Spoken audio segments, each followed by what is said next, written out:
Hi everybody, it's Julie. This is an assembly video for the Milk Carton Shaker Box because it's a little bit more complex than most boxes. And I've got some useful supplies here that are going to help me put it together. Some score tape, which is double-sided sticky tape, a 1/4 inch wide. I have binder clips and I have a straight edge. This is just an old metal ruler that I've used for a long, long time. I think like 20 years. So I am going to start with the shaker box frame, and I'm going to fold all the score lines to the back. These are going to be what we call mountain folds, and I'll go all the way around the perimeter, getting those outer flaps folded towards the back. And then I'll take those two interior score lines and I'm going to fold those towards the front. And I don't know if you can tell, but I can actually see the score lines on camera here. And the reason for that is that I used the debossing tip instead of the scoring stylus or the scoring wheel. When I uploaded my SVG file into Cricut's design space, I switched all the blue lines, which are my indicator of score lines on my files. I changed all of those from cut, which is you don't want it to cut, you want it to score, right? But instead of using score, I used deboss, and then I used the debossing tip in my maker when I needed to get those score lines done. And it gives you a really nice deboss line, and you can see those score lines so much better. So I don't think I'll be using the scoring stylus or the scoring wheel like ever again. Or it'll be a long time before I use it again because the debossing tip works so well for this.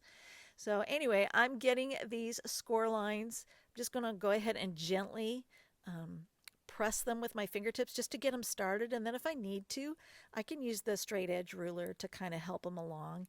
And this is what it looks like at this point. Those diagonal lines are a little bit tricky. These are going to form the peaks of the milk carton, and they're a little bit harder because you've got this diagonal that you're trying to fold on. So you just kind of want to gently work them with your fingers and not, try to heavily crease them at this point because it's really not going to harm the project in the end. So this is what it looks like when all the score lines have been folded, and now it's time to get some adhesive on here. And this is where that double-sided sticky tape is so handy.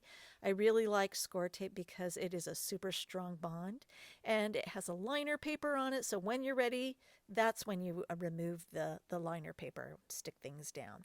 And I just wanted to show you that I've butted the tape there against the cut edges there, and on that flap they're near the score lines. And the reason for that is I want to create a tight seal when I apply my shaker box. Now here's where I applied all the score tape on my shaker frame, and that's going to secure the acetate window and help me create a seal around that shaker frame. So before we do that though, we do want to mount whatever decorative elements. I just have a cupcake that this is a separate file. I had a cupcake here I wanted to put inside, so you figure out what you want to decorate the inside with, and then you want to make sure that you have it sitting there on the back wall of the shaker frame so that it doesn't go past that score line there at the bottom, because that's kind of going to be the platform.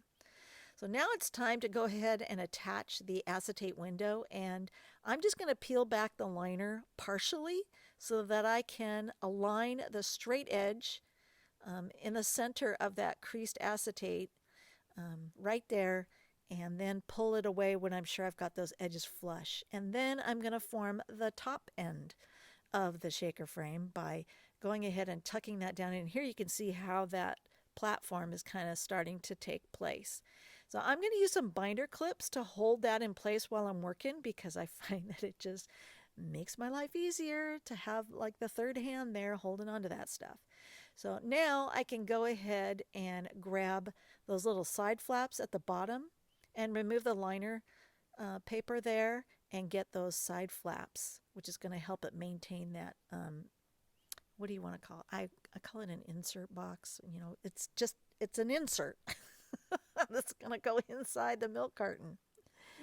And then I could go ahead and move along those longer side flaps and do the same thing when I'm removing the tape. So this just kind of helps me keep everything squared up, and it'll make it a lot easier when I go to put this inside the milk carton itself. So I'm just going to get that part sealed shut with tape, and then I'm going to leave the top because right now I need to get some, what do you call it?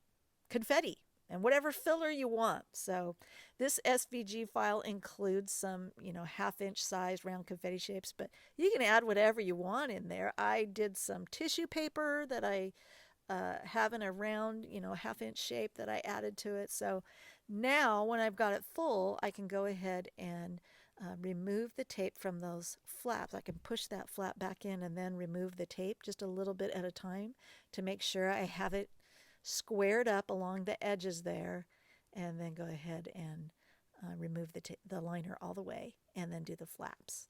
So I think it's easier to watch than even listen to me ramble on about how I'm doing it. So now it's time to get this inside the milk carton. And I have tape, like I said, all around those window edges, real flush with the cut lines. And then I just started with the bottom of the frame, and I'm just going to flip it over just to make sure that I've got it in the right spot. I'm not going to remove the liner paper just yet. That's the bottom.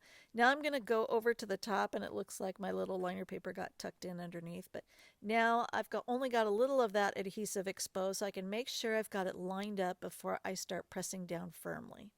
So I'm just making sure everything is lined up, and helps to flip it over.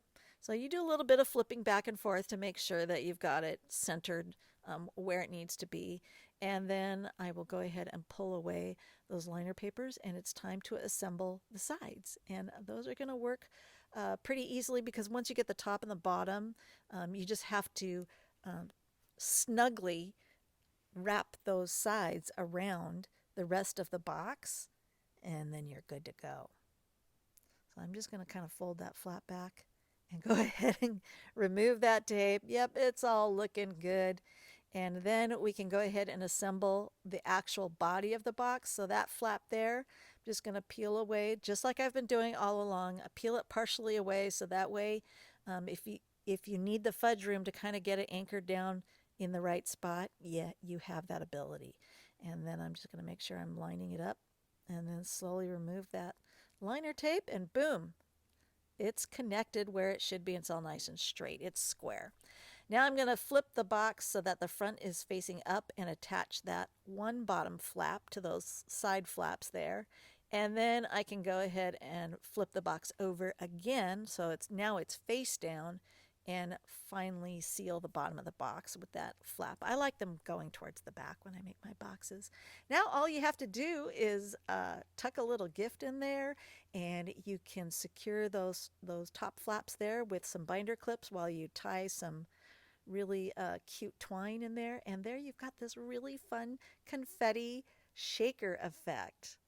All right, I hope you enjoyed. Have fun with this one. I love it. I've already made 6 of these. I love it so much.